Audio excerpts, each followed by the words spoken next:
Hi, everybody. It's 11:51 and we're scheduled to start right at noon. So I'm going to give everyone a few more minutes to see if everyone else signs in right on time, hopefully, and we'll get going right at noon. So everyone just sit tight for now. Thank you.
For anyone who just recently joined the webinar, I'm just going to give it a few more minutes to give more time for everyone else to join in, but we should get started right at noon.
Hi, everybody. So it's noon right now. I am expecting quite a few more attendees who signed up, so I'm just going to give it maybe 1 or 2 more minutes to see if we get any more.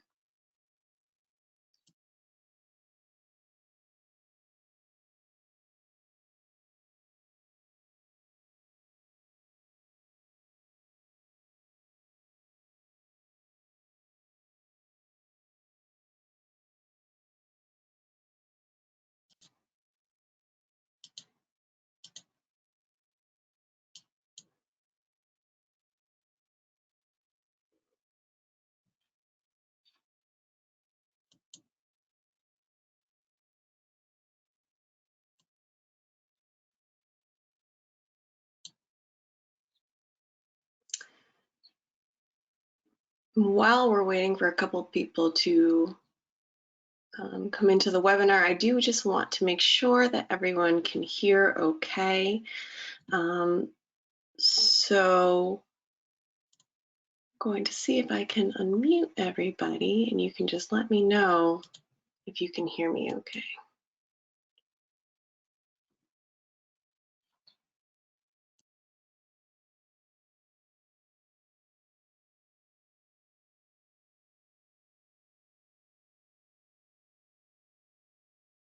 I can hear you okay. Awesome, thank you. I just don't know how to remute myself now. I think I might be able to do that for you. There we go. Okay.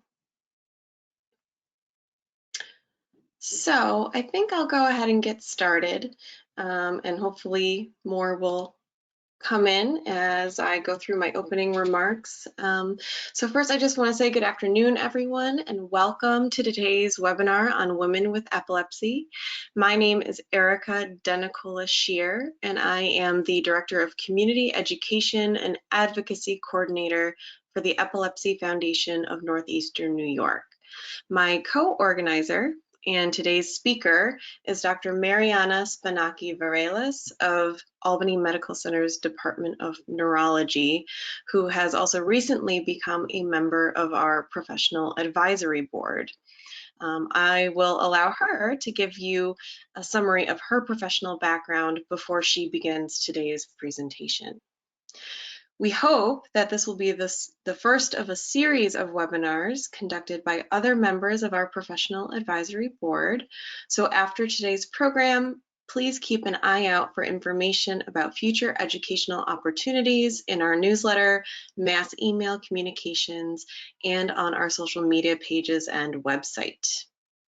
Just as a reminder, we have separated today's program into 2 sections. Section A will discuss the effect of sex hormones on seizure control, osteopenia and osteoporosis, on anti-epileptic medication, and epilepsy and menopause. If anyone here is only interested in Section A, there will be time for Q&A after this section, and you should feel free to leave the webinar at that time, or after that time, I should say. Section B will address reproductive health and epilepsy, contraception, preconception counseling and pregnancy, and breastfeeding and safety for the newborn. For questions, if you look at your webinar control panel, you should see a section labeled questions with a little arrow next to it. If you click on that arrow to expand that box, you should see a text entry bar where you can type in your questions and instantly submit them. Please type any questions in that section as you are listening, and I will read them out loud at the start of our Q&A section for Dr. Spanaki to answer. I will also unmute participants at that time, or allow for you all to unmute yourselves if you have questions, if you have any additional questions or follow-up to her responses to your original questions. So without further ado, I am going to go ahead and share my screen with everybody.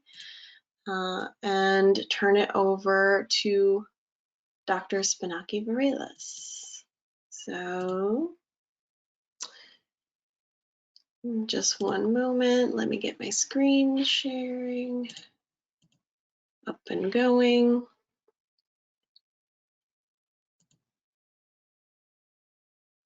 All right, and let me unmute Dr. Spanaki. Okay, can you hear me, Marianna? Yes, I can Okay, hear you, perfect. Erica. Can you hear me all right, and our participants? Yes, I think we're good to go. So I'm going to go ahead and mute myself, and I'm going to open the PowerPoint back up to full screen, and we'll get going. Very well. Good afternoon, everybody. I'm Marianna Spanaki. I am a practicing epilepsy specialist at Albany Medical Center. It is an honor to be part of the Epilepsy Foundation Northeastern New York Advisory Board. And I would like to thank Erica and Dr. Pugh, who is the chair of the advisory board, who invited me to be part of this nice discussion about a topic that is very close to my heart. I am a newcomer to the upstate New York community. However, I am not a newcomer to the epilepsy field. I have been practicing epilepsy for almost 20 years now. Since I got my epilepsy fellowship in 2000. I am very much involved in the care of epilepsy patients, regardless their age, obviously. But very early in my career, I got very interested in the epilepsy treatment, diagnosis, treatment, and special challenges that women and girls have to face throughout their life cycle. And I'm grateful to one of my very first patients I took care of out of my fellowship, who really challenged me and made me find a big purpose in my professional life. She came in 2000. I was new in the practice of epilepsy, and I thought that I knew pretty much everything. And she came with a long list of questions pertinent to women's health in epilepsy. I was really shocked because for the first time I realized that I was so ill prepared to answer the questions. And this is how I made it the key theme of my career, to get educated about the special challenges women with epilepsy have to face, be involved with the epilepsy foundations of the states that I practice in. And I really want to make it very interactive. You can ask any questions, and any question you have, it's a learning experience for me and a challenge for me. I would like also to say once more, I have worked with many epilepsy foundations in my professional life, and I think that you are very fortunate to have an epilepsy foundation in your communities that is as active as the Epilepsy Foundation of Northeast New York. So I will stop here, and I will start my topic, women and girls in epilepsy and what the special challenges are. And obviously you know it firsthand. So Erica, if I can please have the next slide.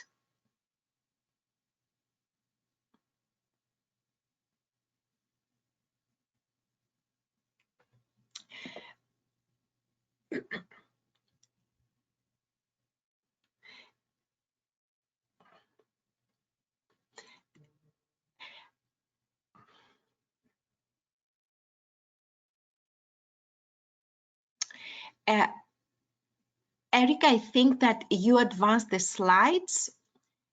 Can you hear me? Yes, I can. So Okay. you Oops, I have went to one. go to the There we second go. one. Yes, very good. So I would like to talk about epilepsy statistics, and the truth is that epilepsy is a very common disorder. In the field of neurology, we think that people with headaches or stroke suffer more frequently. However, epilepsy patients are affected a lot because we have 3.4 million of people who have epilepsy in this country, in the US. And it's very important to keep in mind that every single year, 200,000 new cases are diagnosed. Women and men are equally affected. And we know that based on the statistics, 1 million women and girls have epilepsy. What does this mean? It means that 6.85 cases are diagnosed per 1,000 women. Roughly 7 women per 1,000 have or will be diagnosed with epilepsy. And it's very important to calculate how many pregnancies we expect per year. And we have made the calculations, and we found that 24,000 babies are born to women who have epilepsy each year. The next slide, please. And during our first part of our webinar, we are going to discuss why epilepsy is different in women compared to men. The key factor is the impact of sex hormones, progesterone and estrogen on the seizure control. I would like also to address later in my webinar the diagnosis of osteopenia and osteoporosis, while women and men, of course, develop when they are on anti-epileptic medication. And this is a topic that is poorly addressed when we take care of people with epilepsy. And of course, provide some advice about epilepsy in menopause. Next slide, please.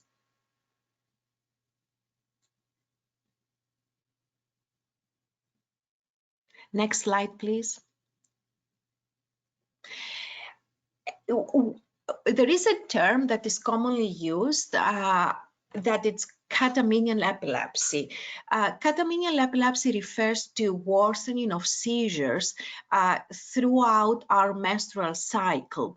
Catamenial is a Greek word that means around menses, and I know it firsthand because I was born and raised in Greece. So this term is not used frequently, and some physicians up to this day don't believe that seizures can change in frequency around menses. You need to keep in mind that estrogen can act as proconvulsant, meaning seizures can get worse when estrogen is high in our cycle, and we will speak about when that happens.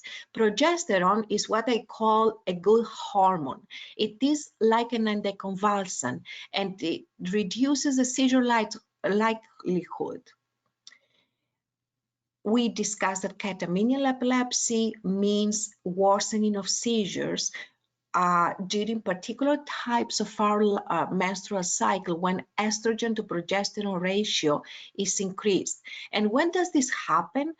I will show you some slides later. Estrogen to progesterone ratio is increased during menstruation 3 to 5 days after the first day of our cycle, and during middle cycle when women ovulate. Per women's report, up to 75% of women have noticed that their seizures get worse at some time points of their cycle. Next slide, please. Here, I would like to show you what I mean by saying there are two particular times if we have normal menstrual cycle that our seizures get worse.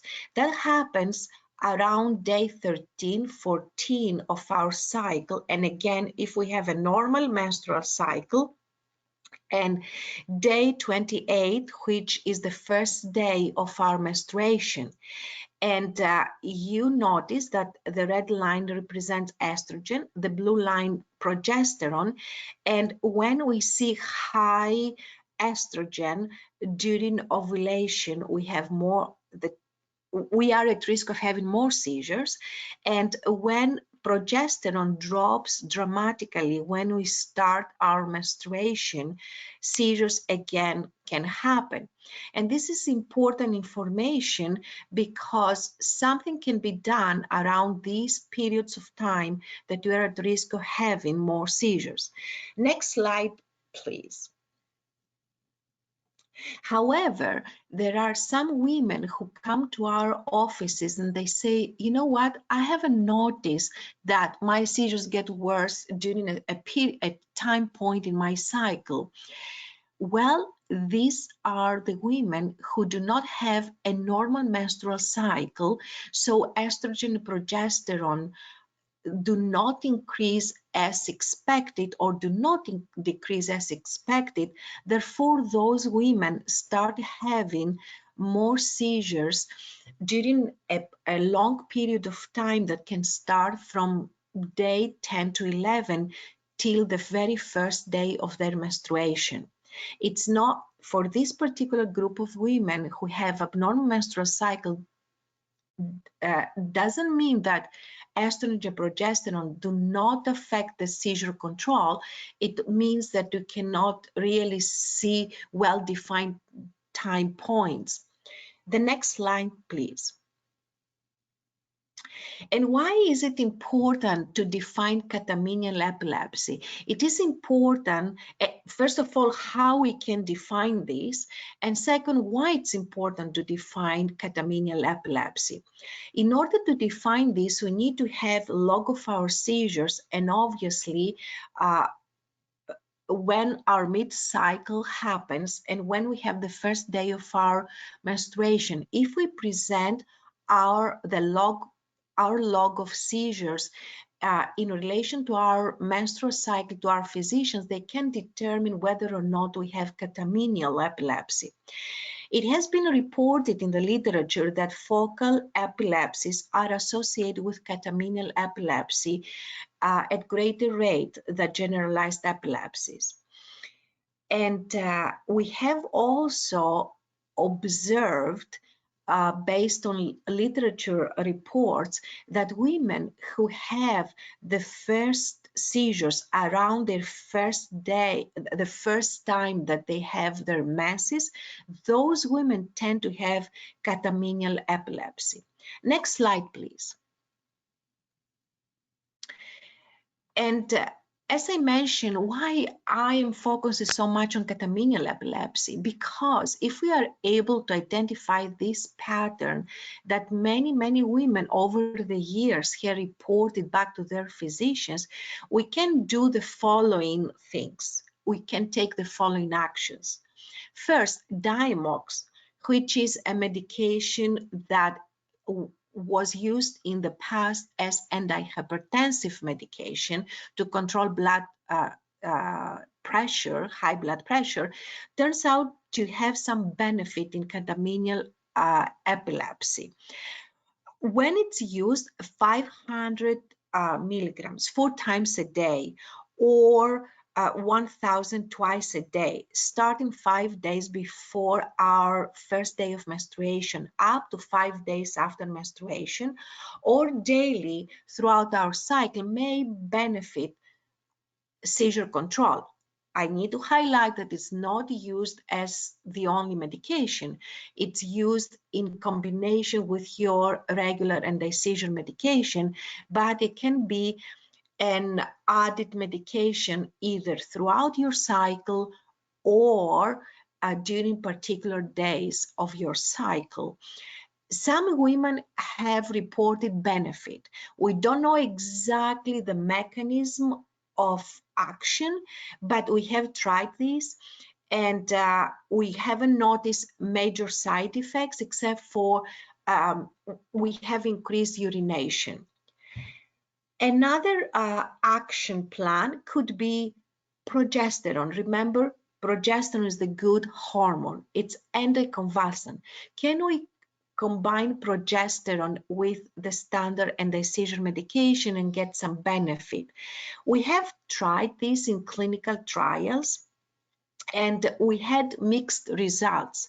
Therefore, we don't use it as routine practice, but there are some women who may benefit for it. Alternative would be we recommend as birth control pills that have high progestin, meaning progesterone content, so that may be helpful. If women want to have birth control, we can use this alternative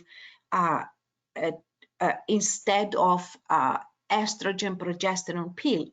Another recommendation we have, if women want to use a contraceptive method, we prefer the shot, the Provera shot, because it has progesterone, and this is the good hormone. And we will discuss about this later. Another action plan that I have implemented many times, and it has been successful as long as women accept this action plan and they keep the schedule, we can give lorazepam or Ativan, that it is a benzodiazepine short-term anti-seizure medication. And if we use it intermittently 3 days before menstruation up to 3 days after menstruation, we can control seizures that get uncontrolled around our menses. A question that I have from providers and women is the following: can I take more anti-seizure medication a few days before my menses? Would it be helpful? And my answer to this is no, because for many anti-seizure drugs, it takes some time to build up levels. So by the time that the levels are higher and more effective, your period is over. So we don't recommend intermittent increase in anti-seizure medication. The next slide, please. I would like to shift gears a little bit and speak about menopause and epilepsy. Next slide, please. Women keep asking us, what do I expect when I enter my menopause? How it's going to affect my epilepsy? And I would say that women with catamenial epilepsy, they will see a change. And we think that most women with catamenial epilepsy will see a decrease in seizure frequency during menopause, although things may get worse during pre-menopause before they get better during menopause, because during pre-menopause, estrogen and progesterone are going through many changes in the levels, so things may get a little bit worse than before they get better. However, it's promising that we have documentation in the literature that catamenial epilepsy gets better. Another point that I would like to raise is that women with epilepsy may have increased risk for early menopause. Therefore, we need to be prepared about the changes that may happen earlier than other women. It is a question that I'm asked frequently, whether or not women can be on a hormonal replacement therapy after menopause. The hormonal replacement therapy is not used as much as when I was I started practicing many years ago because we think that high estrogen in the hormonal replacement therapy may affect women unfavorably, may increase the risk of cancer. So it's not a treatment that it is commonly applied, but in case that there are strong indications by your other providers that you need to be on hormonal replacement therapy, we do not advise in favor of just estrogen. We would like estrogen to be combined with progesterone, because if you're given just estrogen, you may notice increased in seizure frequency. Next slide, please. Another topic that it's needs to be emphasized is the bone health and anti-seizure medication. And I don't think that it is emphasized enough. And many medications, drugs that are used for seizure control, for epilepsy control, such as benzodiazepines like Diastat, like Ativan, lorazepam, clonazepam, carbamazepine, phenytoin, oxcarbamazepine, which is trileptal, phenobarbital, valproic, which is Depakote, zonisamide, Zonigram, gabapentin, Neurontin. All these drugs on our list can affect bone density, meaning can put women at risk of developing osteopenia or osteoporosis, thinning of the bones. Commonly prescribed medication, levetiracetam, known as Keppra, may reduce bone density. Topiramate may reduce bone density. And I would like to bring up a point. Topiramate, for instance, is not used only for seizure control, for epilepsy control. It's been used by many women for migraine prophylaxis. So we should keep in mind that topiramate may reduce bone density. There is one study that has shown that lamotrigine is the only medication, at least the only one that's studied, that doesn't affect bone health. Next slide, please. Therefore, we have established that women with epilepsy have higher risk for osteoporosis and osteopenia if they're on particular drugs for seizure control. However, this is not a point that needs to make us worried, because I'm raising this point in order to prevent this from happening. The best treatment is prevention. So we need to advise women on particular anti-seizure drugs that need to take more vitamin D and calcium. Physicians need to be educated that they need to monitor vitamin D and calcium twice a year. DEXA bone studies need to be done within 3 to 5 years after we have started both women and men on medications that are associated with increased risk of osteopenia and osteoporosis.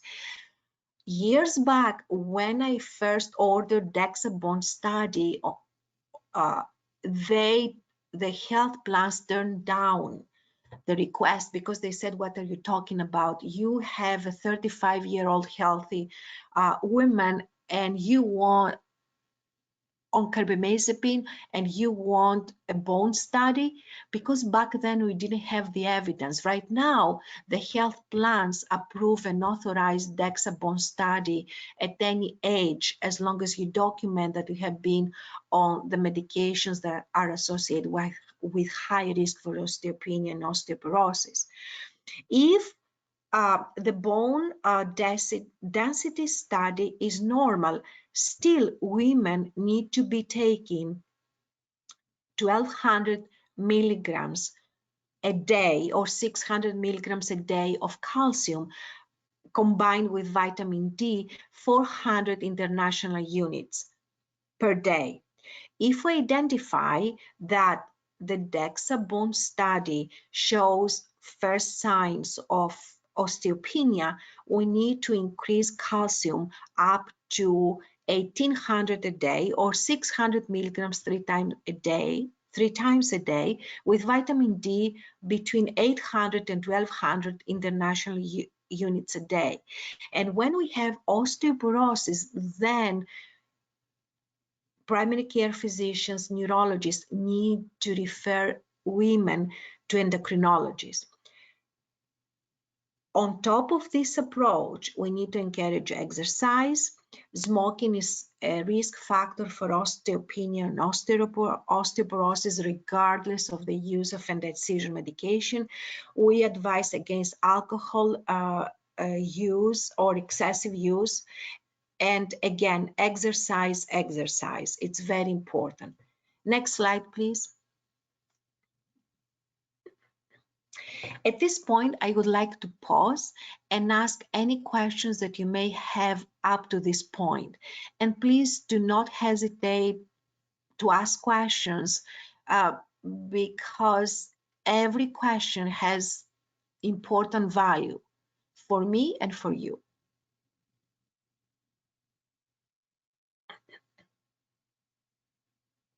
So let me just see if there's any questions in the question bar. I don't see any there. But if anyone has any questions that they would like to enter now, or if you are able to unmute yourself if you have a question, you should see a little microphone in your control panel, sort of to the right side. You can also unmute yourself if you have any questions. Oh, I think we have one. Someone commented, my daughter has extremely low estradiol and progesterone levels since very young.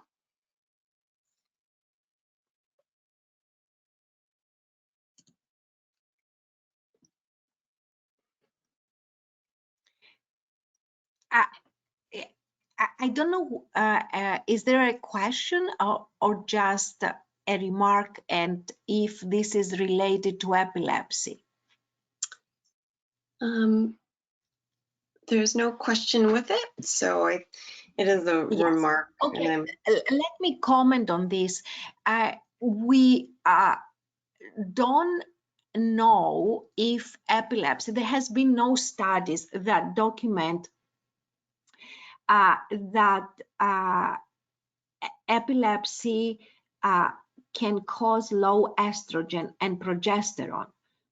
We have studies that have shown that there are some challenges in becoming pregnant when we have epilepsy that might be related to epilepsy itself or use of anti-seizure medication and at least one medication like Depakote. Obviously, if and estrogen and progesterone levels fall into a spectrum of values. So I don't know if it's low, but within the normal expected range for the age, or it's low regardless age.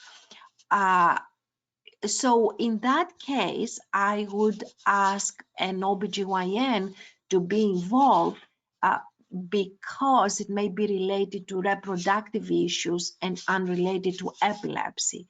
But I have some comments later in my presentation about infertility challenges that women with epilepsy face and some irregularities in the menstrual cycle. But for sure, it's worth investigating low estrogen and progesterone levels and this is appropriate for OBGYN. Yeah, and I have a couple follow-up comments. So she is 23 years old, had seizures, could predict within 3 days of ovulation. And I think you answered the follow-up question of why might her levels be so low.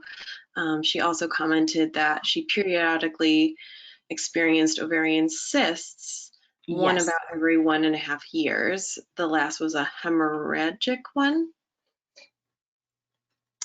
Yeah. And I think at this point we can proceed to the with more slides, because I Sure. have, if we can proceed with the presentation, because I have comments about polycystic ovarian syndrome and polycystic, yes. So I think that our participants will see some answers to their questions in the following slides. So I would like to speak during the second part of our webinar about reproductive health, contraception, preconception, counseling, and pregnancy, and women who have their babies, if they should be breastfeeding, and what the safety guidance is for the newborn. So if we can advance the slides, please.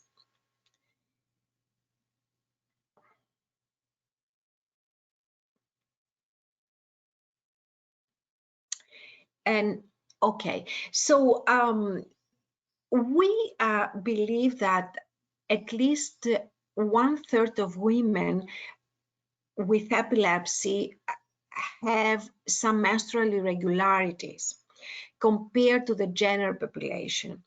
Either we think, and what does this mean? That means that their cycles are irregular. They don't follow the pattern. Day 14th of my cycle, I have ovulation, and day 28, I have the first day of my menstruation. So irregularities, and also women do not have ovulation, may skip a few cycles with no ovulation. It happens in women, girls and women on more than one indecision medication, when at least this is what literature has shown us, when we have more than 5 seizures a year, we are at higher risk of having menstrual disorders and irregularities. And also there is some evidence that women with focal onset epilepsy have higher risk of having menstrual disorders compared to those who have generalized epilepsy. And again, we don't know if that happens because generalized epilepsy is better controlled more frequently than focal onset epilepsies. We don't know if this is the reason, or regardless of how we well controlled their seizures, patients with focal onset epilepsy have more menstrual irregularities compared to those with generalized epilepsies. Next slide, please. And now I'm gonna talk about polycystic ovarian syndrome. I would like to make a distinction between polycystic ovaries and polycystic ovarian syndrome.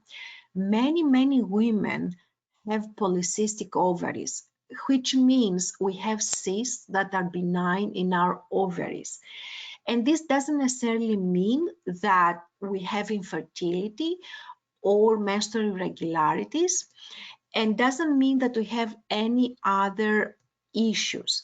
So polycystic ovaries is a common finding in many women. What happens in women with epilepsy is we diagnose a syndrome that more frequently than in general population, and this is polycystic ovarian syndrome, PCOS. And that has some particular elements, diagnostic elements or criteria. Under this syndrome, women have menstrual cycles that are not associated with ovulation. They have high levels of androgens, which may mean that they may have excessive hair in places that we should expect hair in women. They have resistance to insulin, which may lead to premature diabetes, and they have many ovarian cysts, although it's very interesting that many women with polycystic ovarian syndrome, they don't have multiple cysts in their ovaries. So this is the definition for polycystic ovarian syndrome. And if women with epilepsy notice any of the diagnostic elements, of course, you're not gonna know if you have resistance in insulin, but you may know very well, better than anybody else, that your cycles don't follow a pattern. You may realize that there might be excessive hair. So if some of those elements exist, you'd rather discuss it with your physician, either primary care physician or neurologist, and they will guide you accordingly. Next slide, please. Again, emphasis on the frequency of polycystic ovarian syndrome, and I'm talking about the syndrome now, and it happens in up to 20% in women with epilepsy versus 6% in general population. However, we have noticed that if girls who stop taking anti-seizure medication, if appropriate, before adulthood, are not in increased risk of developing polycystic ovaries. And the risk increases with continuation of anti-seizure medication. However, this doesn't mean that we should stop anti-seizure medication if it's not appropriate, if our physician doesn't advise us on doing so. And again, prevention or early diagnosis is very, very important. If we cannot prevent, it's better to early diagnose.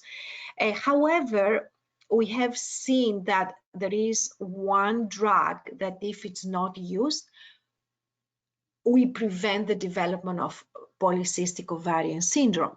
And this drug is Depakote. It was used extensively many years ago. However, we found out that among other things that Depakote or Valproic can cause is polycystic ovarian syndrome. Therefore, we don't recommend Depakote in women of reproductive age, women and girls of reproductive age. And again, as you know, when we take care of you, things are not always black and white. There are the gray zones that if, for instance, you fail everything else and there is only one medication that is working, we consider the benefits versus the disadvantages and we make a decision. But if we can avoid Depakote in reproductive age, we avoid it, period. Next slide, please.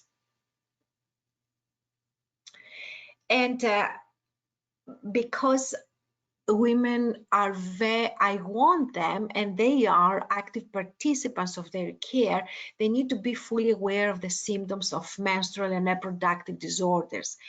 Any menstrual cycle that lasts less than 23 days or more than 35 days, or they skip many cycles, may consider themselves as having abnormal menstrual cycle, and they need to discuss it or bring up to the attention of their primary care or neurologist, and then they will be guided to see an OBGYN.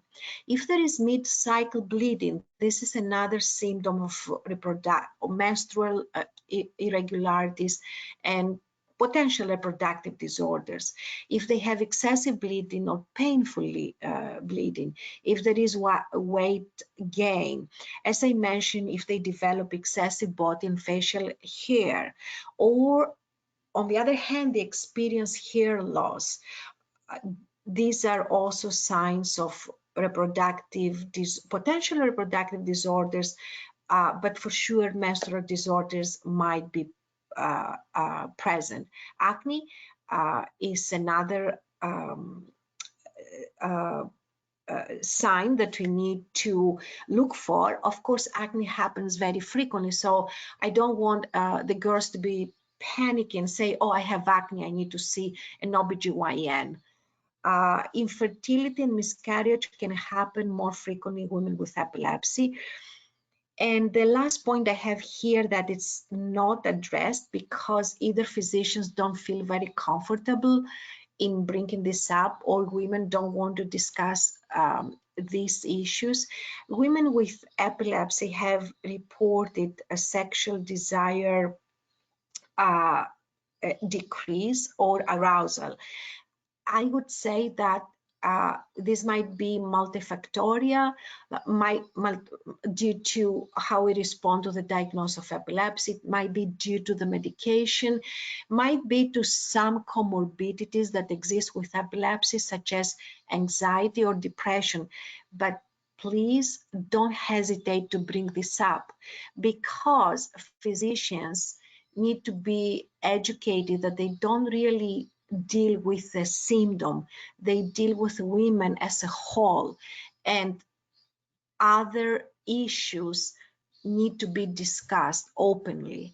When you have a trusted relationship with your physician, you need to bring up any challenges you have, including some that you don't feel comfortable with. And why this is important? Because it might be a medication effect. They switch you to a different medication and the challenge is gone. Next slide, please. And as I mentioned, we need to bring up those issues very early in the course of our management, because we may need appropriate blood tests. And I have a number of tests that I listed on our slide. And these are tests that OBGYN physicians can order and interpret when they come back.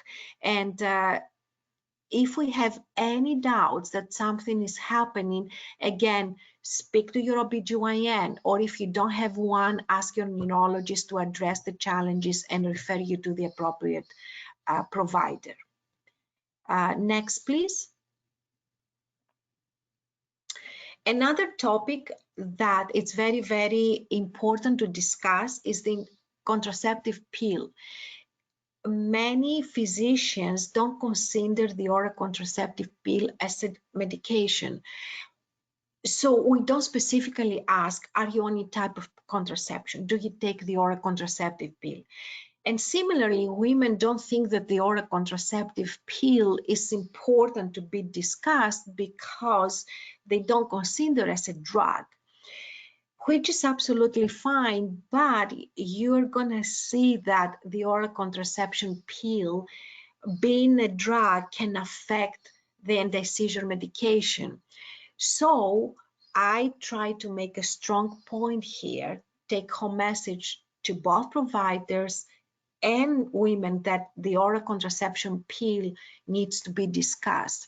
There is a long list of drugs that are commonly used, except for felbamate, that can reduce the efficacy of the oral contraceptive pill. So commonly prescribed medications: carbamazepine, oxcarbamazepine, phenytoin, phenobarbital, primidone, topiramate, can reduce the effectiveness of the birth control pills. So what does this mean? Women think that they are protected, but they are not, and we have an unplanned pregnancy. I would like to highlight Trileptal and Topamax because they are commonly used, and Topamax is being used not only for epilepsy, but for pain, for migraine prophylaxis, and migraines happen most frequently in women. So every physician needs to know that topiramate is a medication that can reduce the efficacy of birth control pills. The next one, please.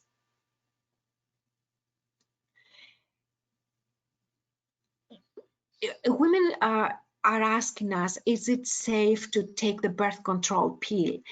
It is safe as long as the birth control pill has high estrogen level, like 30 micrograms, because the contraceptive pill is considered to be stronger. But the 30 micrograms of estrogen is not commonly prescribed. And remember, estrogen is not a good hormone. So by taking higher level of estrogen pill is not a good idea, because we may have more seizures in the presence of this pill.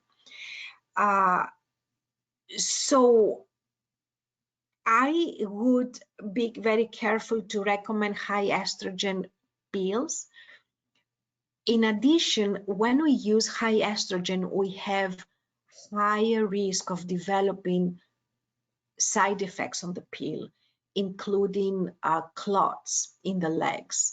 So I would advise the contraceptive pill with high estrogen. Also, I would highly advise every woman on anti-seizure medication, regardless of taking precautions not to become pregnant, to take folic acid. And obviously, this is a major role that your provider has to play, even if you are on a contraceptive method, because you never know when things change. It's better to take folic acid, that is very important before conception, than not take it. If women are on a contraceptive method like the pill and they have chances of becoming pregnant, then we consider another contraceptive method. And you would say, so since you told us that progesterone is a good hormone, why don't I take just the progesterone pill? That would be ideal, but we cannot recommend, because just the progesterone mini pill is not very effective in protecting you from unplanned pregnancy. Next slide, please. Another important take-home message is the interaction of lamictal with the oral contraceptive. This is a very, very key interaction that both physicians and women, girls, need to be fully aware of.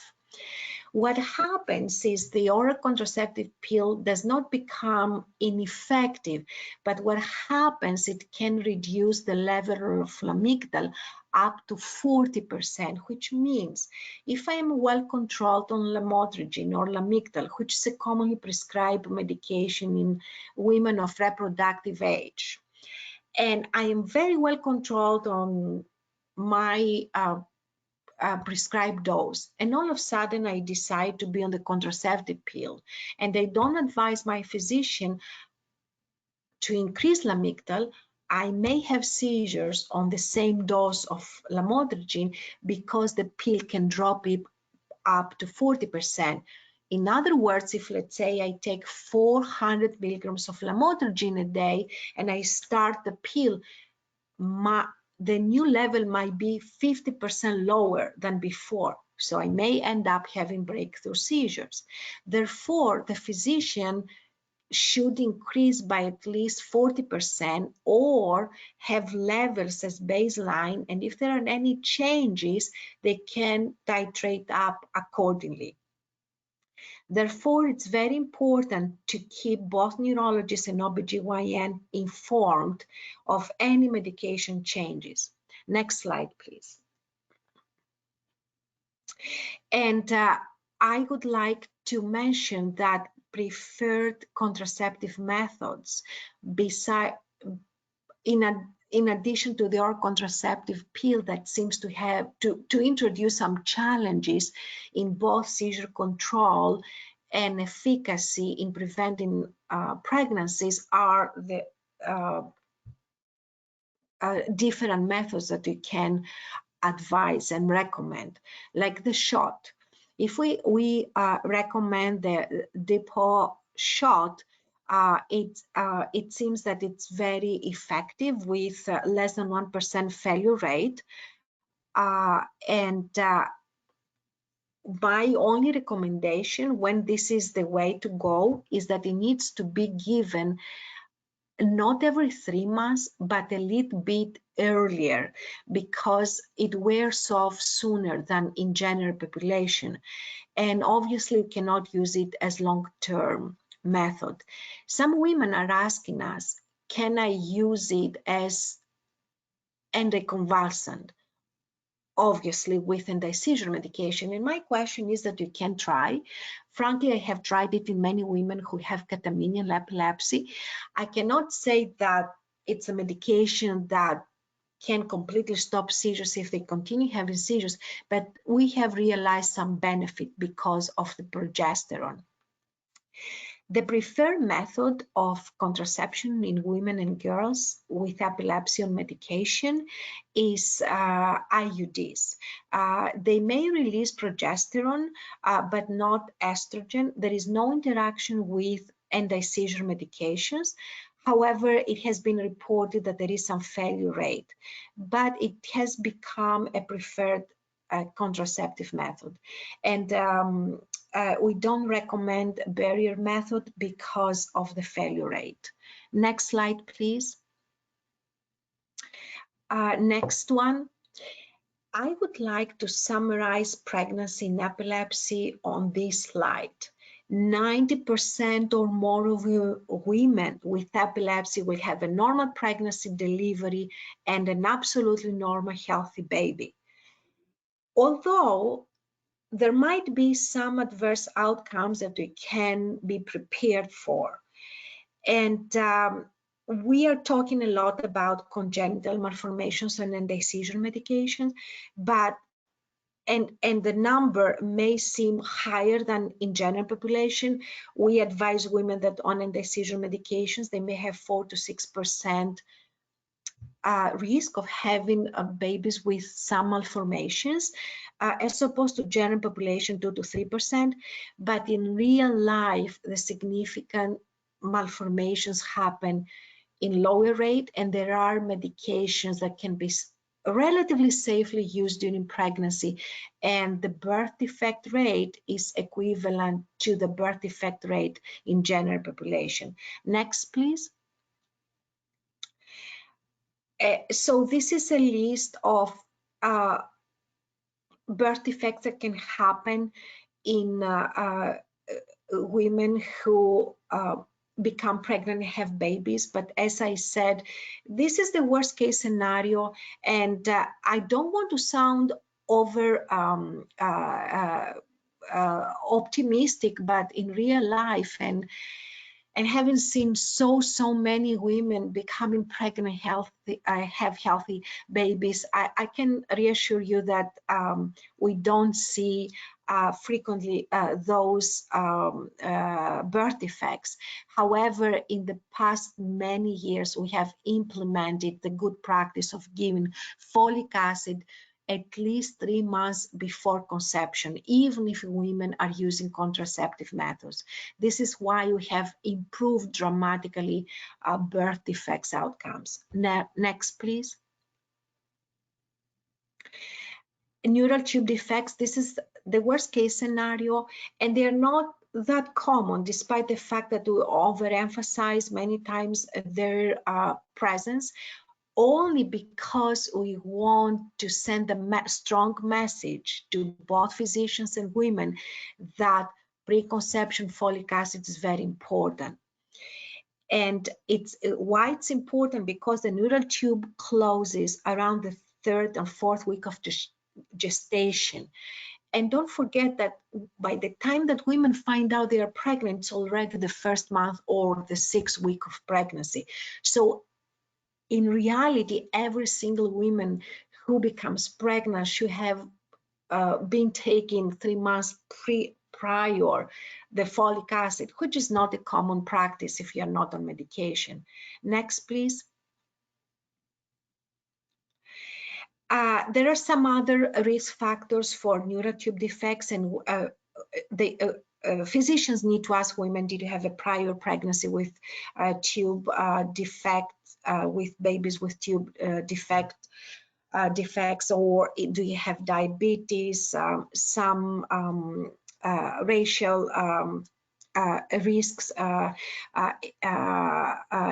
exist, like Hispanic women may have a higher risk if there is obesity before you become pregnant, and if there is folic acid deficiency. Next, please. I would say that we have classified all drugs in a category C or D, meaning that there are some birth defects that have been reported. C is better than D. All generation drugs that, like dilantin and carbamazepine, belonged into category D, and the newest drugs belong into category C, which means that in animal models we have seen birth defects, but no studies have been done in humans. However, we do have some drugs that we had pregnancy registries, and we think that they are safer than others. Next, please. So this slide summarizes our studies, and or I would say the study results using different anti-seizure medications during pregnancy. And I would like to emphasize that Depakote is a medication that should not be used. It has been associated with high risk of birth defects. Phenobarbital hopefully is no longer used. Phenytoin and carbamazepine have a relatively high birth defect rate, and topiramate, that, remember, it's been used also for migraine prophylaxis, commonly used medication. Those three drugs that we consider safer during pregnancy, before conception and pregnancy, are trileptal, oroxcarbamazepine, lamotrigine, and levetiracetam, Lamictal, and Keppra. So you will notice that these three drugs have a birth defect rate of that ranges from 2.8 to 3%, which is similar to the general population. Next slide, please.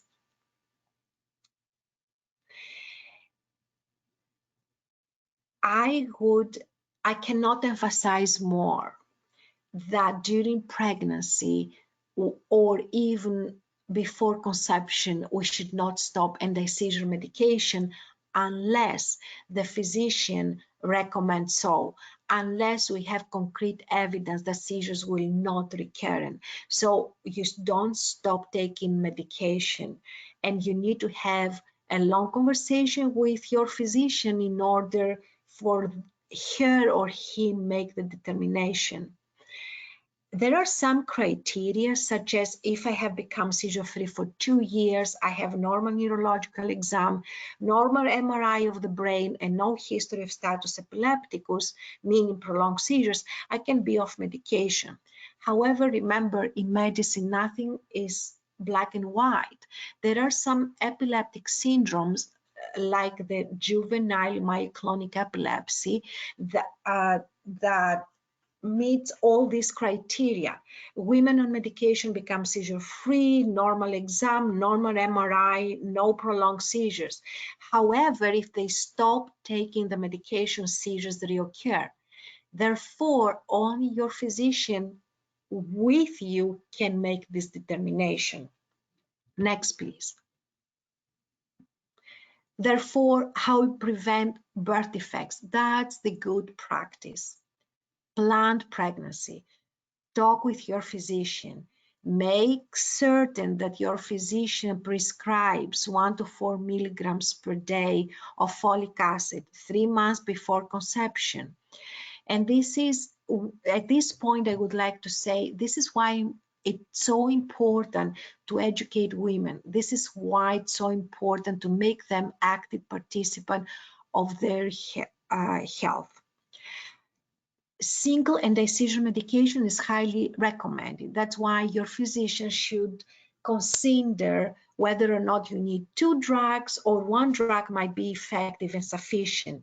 And if needed, we need to spread out the doses. So instead of taking, let's say, 1,000 of Keppra twice a day, you may take 4 times a day if we think that we can reduce the peak levels and reduce the birth defects.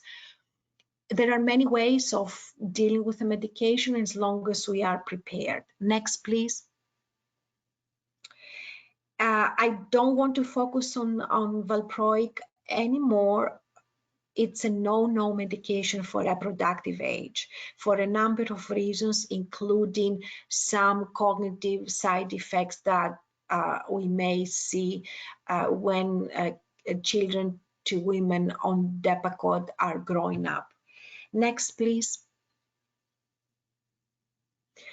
And again, in case that this is the only medication, we need to give a lot of folic acid, 4 milligrams a day, very low doses below 1,000, and spread out the doses like 250 milligrams 4 times a day. Next, please. I don't want women to panic if they think that seizures may happen during pregnancy. We have seen that the great majority of women don't have more seizures during pregnancy. They either have the same number or no seizures or fewer seizures during pregnancy. Obviously, we want to prevent convulsive seizures during pregnancy. That's why you monitor the levels of medication closely. And we are concerned about convulsive seizures. We don't have literature to tell us whether or not the partial seizures, the focal seizures, the so-called complex partial seizures may affect the fetus or the baby. But we need to prevent as much as we can convulsive seizures. Next, please. And as I said, the great majority of women, 50%, they realize no change and 23% improve. So only 25% may realize increase in seizure frequency, and most of them because of factors that can be prevented, like compliance to medication, sleep well, ask your doctor, monitor your drug levels frequently, see your doctor frequently or speak to them frequently so they can adjust the medication accordingly. Next, please. Lamictal levels and all levels, I would say, should be monitored before pregnancy to establish a baseline, during pregnancy, and on monthly intervals, so we can adjust accordingly. Levels of Lamictal, which is a commonly prescribed medication during reproductive age, drops dramatically during pregnancy, but this doesn't mean too much as long as we are prepared, educated, know about it, and physicians increase it accordingly. We are going to be just fine. Please, next slide. Next slide. There are no major concerns during delivery, and in the past that we were using phenytoin, we were giving vitamin K to women and to the baby. In many states, vitamin K is given to newborns at any rate, regardless of epilepsy or anti-seizure medication. Women can have epidurals if they wish to have epidurals. Physicians can offer epidurals to women with epilepsy. The risk of having generalized seizures ranges between 1% to 2% during or after delivery. And this might be an indication for a C-section, but I don't find it very troublesome, because don't forget, you have IV in place. They can inject you with a benzodiazepine like clorazepam and the seizure stop. So I'm not really concerned that this may happen, compromise your labor and delivery. Next, please.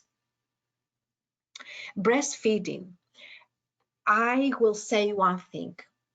If you decide to breastfeed, please go ahead and breastfeed. The advantages outweigh the disadvantages. We know that medication can pass to the baby through the breast milk, but the quantities are very small, and we don't think that it can cause any significant side effects. Obviously, if there are any women who become pregnant with phenobarbital, which I doubt it, they shouldn't breastfeed because babies may become sedated. Other than that, breastfeeding is encouraged. And I would like to drive this point home because some OBGYNs or midwives may advise against breastfeeding, but we really believe that breastfeeding can be safely pursued. Again, the advantages outweigh the disadvantages. Next, please. And then a question that it comes to our mind, is it safe to take care of my newborn? And it's very important to bond with the newborn, and we encourage women to do so. You take some precautions. First of all, take good care of yourself. Sleep well, follow the right diet, keep exercising or start exercising. This is the first thing that you do. Take good care of yourself. And then don't hesitate to involve family members who can help you so you can sleep better and take care of yourself. And also family members who would love to take care of your newborn. But this doesn't mean that you shouldn't bathe your baby, but do it with a family member. Don't carry the baby around when you're cooking, ironing clothes. Try to put the baby in a safe place close by. Don't sleep with the baby. Feed the babies on the floor or while in a car seat. Change them on the floor. These are tips that are common sense, and I think that these are tips that every woman out there needs to consider. Next, please. A quick think about genetics and epilepsy. We're running out of time. I apologize if I'm going over my time. I don't want women to be concerned about genetics and epilepsy.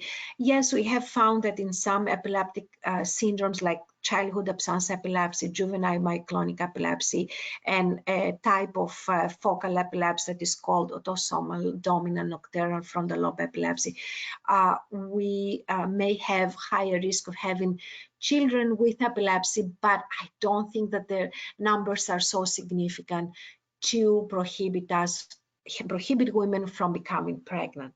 Next one, please.